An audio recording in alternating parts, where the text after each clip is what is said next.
Баршаңызға қайырлы күн достар. Бүгін өте дәмді кашаның рецептімен бөлісетін боламын. Алдымен каналыма жазылып, қоңырау жанын басып кетуді ұмытпаңыздар. Видеомды соңына дейін қараңыздар. Мінекей, өте дәмді кашаның рецептімен бөлісемін. Жүгерінің майдаланған түрі, мінекей, суға салып, бірінші 10-15 минут қайнатып аламыз. 10-15 минут қайнатып, осы су тартылғанша жай отта қайнатып алатын боламыз.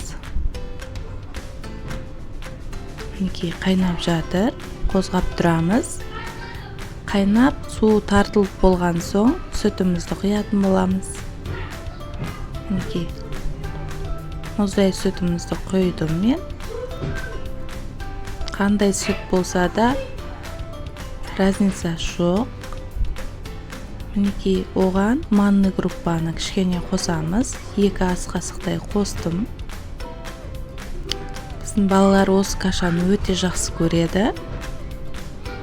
Сіздерді жасап берсеңіздер, әрдайым сізден сұрайтын болады. Мінекей, шекерімізді қосамыз, дәміне қарап.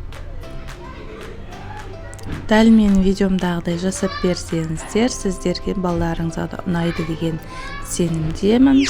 Мінекей, ас болсын, арнама жазылып, қоңырау жанын басып кетуді ұмытпаңыздар. Сау болыңыздар.